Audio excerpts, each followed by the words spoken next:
रात के 8 बज चुके हैं। वो अपने छत वाले कमरे में टहल रहा है।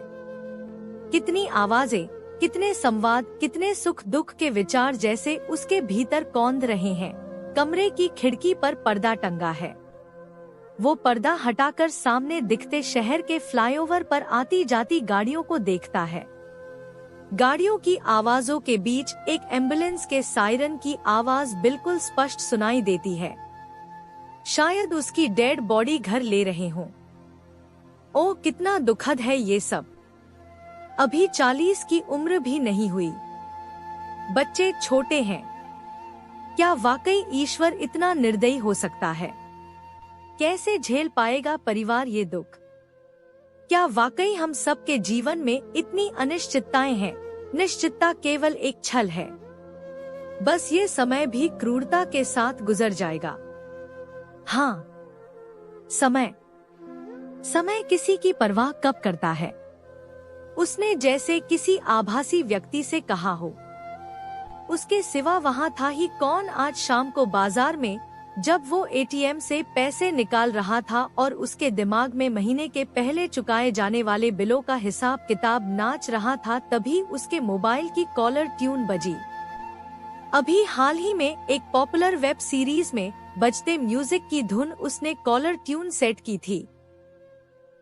आसपास के लोग भी उस ट्यून को सुनकर जैसे मुस्कुराए थे, जैसे कह रहे हो, पता है तुम भी इस वेब सीरीज के दीवाने हो। उसने मोबाइल स्क्रीन पर परिचित मित्र का नाम देखा और कान लेकर बात करने लगा। और भाई क्या हाल चाल है? उसने पूछा। अपने हाल तो ठीक है, पर एक दुखद खबर है यार, अपना सुनील नहीं रहा। उसे सुनकर जैसे आश्चर्य हुआ हो या खबर के मुताबिक उसने रिएक्ट किया हो, इसके बारे में कहना मुश्किल है। वास्तव में हम परिस्थिति के अनुसार रिएक्ट करने के अभ्यस्त हो चुके होते हैं, इसलिए पता ही नहीं चलता कि हम दुख या सुख का आभास हृदय से करते हैं या लोकलाज के तहत अभिनय करते हैं। स्वाभाविक है कि ऐसी खबर सुनकर आदमी दुख प्रकट करता है या उसे वाकई दुख महसूस हुआ वो इसका अभिनय करता है। अभी सुनील की एक पड़ोसी महिला मेरी पत्नी को बाजार में मिली थी, उसी ने बताया। सुनील की पड़ोसन और मेरी पत्नी एक ही स्कूल में पढ़ाती हैं। उसने मुझे घर आकर खबर थी। मुझे ये तो पता था कि पिछले 15 दिनों से वो वेंटिलेटर पर था, आईसीयू में। मैंने तो उसी दिन भगवान से प्रार्थना की थी कि भगवान वो जल्द ही स्वस्थ होकर घर वापस लौटे। पहले एक्सीडेंट में ही कितना कुछ झेल चुका है। बड़ी मुश्किल से रिकवरी हुई थी 1 साल में। अब थोड़ी लाइफ सेट हुई तो फिर पुरानी चोट के कारण हृदय गति की समस्या पैदा हो गई। वह पूरी तरह से हैरानी प्रकट करता हुआ, ओ नो, बहुत दुखद, कहता हुआ सुनील की मौत का समाचार सुनता रहा। सुनील के कितने ही चित्र, उसकी बातें, आवाज और उसकी मुद्राएं उसके दिमाग में कौंधती रही। समय का कोई पता ही नहीं चलता। खैर, हम सिर्फ अफसोस करने के शिव कर ही क्या सकते हैं। जीवन का यह खेल हमारी योजनाओं की परिधि से हमेशा बाहर ही रहता है। अच्छा, अभी डेड बॉडी तो घर पहुंची नहीं होगी, उसके लिए भी फॉर्मेलिटीज होती है।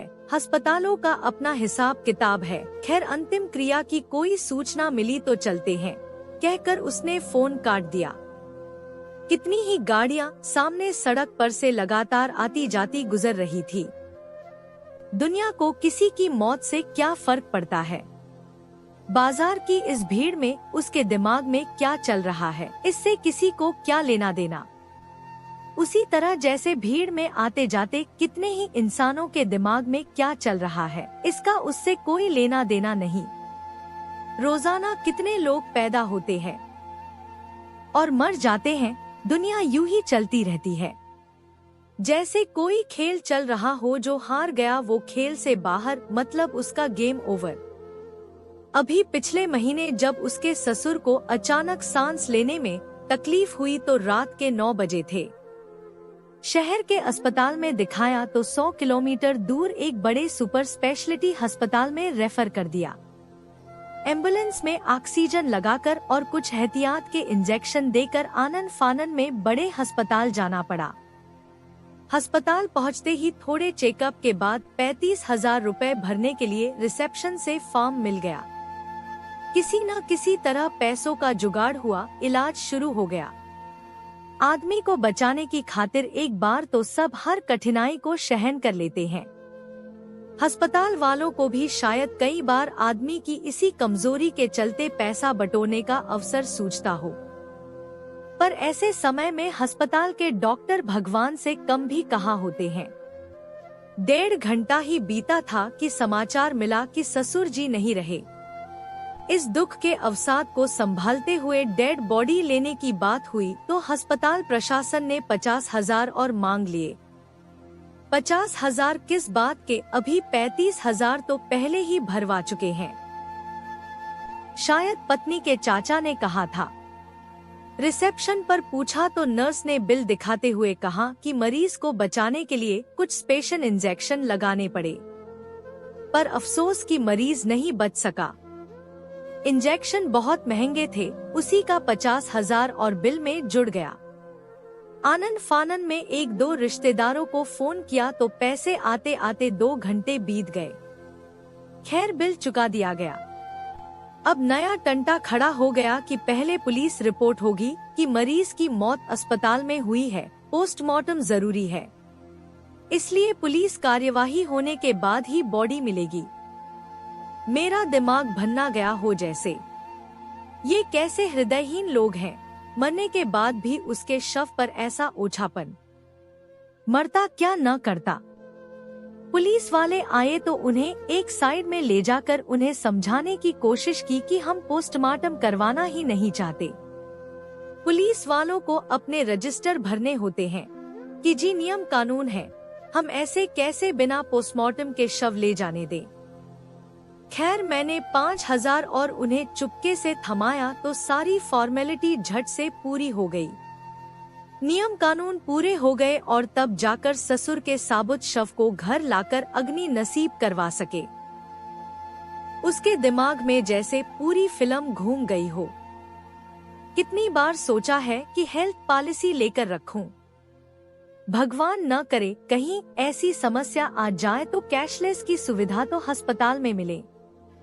एकदम से पैसा जुटाना कौन आसान बात है। साधारण आदमी के जीवन का तो कोई मूल्य ही नहीं।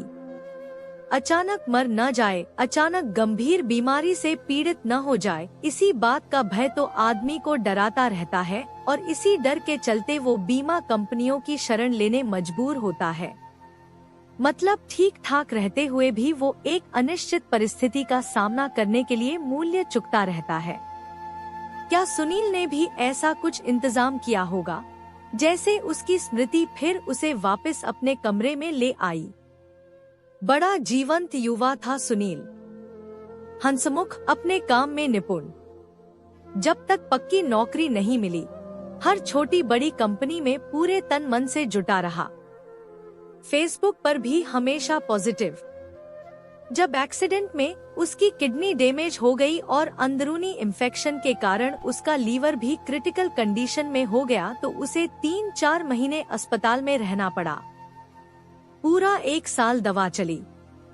दिल्ली के बड़े अस्पताल में इलाज हुआ। 25 लाख का खर्च। उसकी पत्नी ने कोई कसर नहीं छोड़ी, घर गिरवी रख दिया। दोनों का प्रेम विवाह था। दोनों जीवन के हर सुख दुख में कंधे से कंधा मिलाकर डटे रहे। सुनील की पत्नी ने भी प्राइवेट स्कूल में नौकरी की, ट्यूशन पढ़ाई, पर कभी अपने जीवन की किसी मुसीबत के आगे हार नहीं मानी। जैसे वो अपने पति को मौत के मुंह से छीन लाई हो।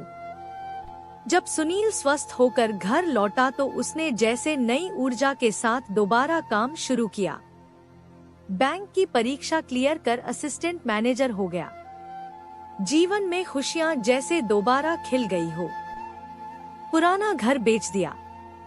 किराए के घर में कुछ देर रहकर दोबारा एक नया मकान लोन लेकर खरीद लिया। हो सकता है कि उसका शरीर पहले से कमजोर दिखता हो, पर जिंदगी जीने के मामले में वो आगे से अधिक मजबूत लग रहा था। 3 साल बीत चुके थे, सब कुछ ठीक ठाक था। जिंदगी पूरी तरह पटरी पर आ चुकी थी। बच्चे खुश थे, सोशल मीडिया पर परिवार की हर सेलिब्रेशन चमक दमक रही थी। लोग बाग मिसाल देते थे कि जिंदगी में संघर्ष का जज्बा किसी से सीखना हो तो कोई सुनील से सीखे। सुनील की पत्नी ने अब एकेडमी खोल ली थी। अच्छी ट्यूशन मिल रही थी। शहर के बड़े प्राइवेट स्कूल में उसे वाइस प्रिंसिपल का पद ऑफर हुआ था, पर वो केवल अपने विषय को पढ़ने में ही आनंद महसूस करती थी। सुनील जब भी आते जाते मिलता, हमेशा मुस्कुरा कर मिलता।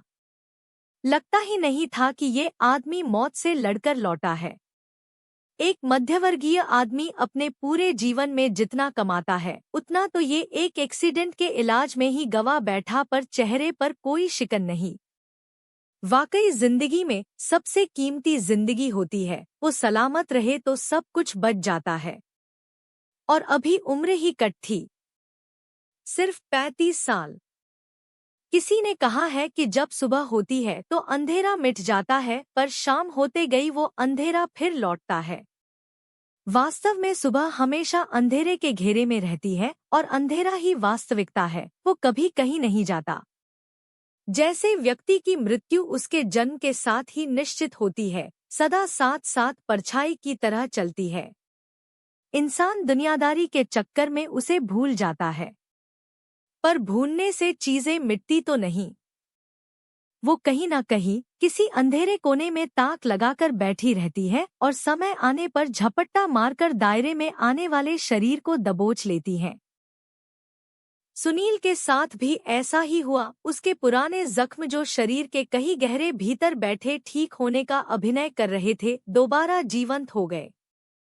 सुनील को खाने पीने और सांस लेने में तकलीफ शुरू हो गई। इलाज के लिए लोकल डॉक्टर को दिखाया तो उसने हफ्ता दवा देकर देखा। जब हालात नहीं सुधरे तो हर लोकल डॉक्टर की तरह बड़े अस्पताल के लिए सलाह दे दी। बस फिर वही हुआ, कुछ दिन इलाज चला और फिर सुनील को वेंटिलेटर पर रख दिया गया। पिछले 10 दिन से वो वेंटिलेटर पर था।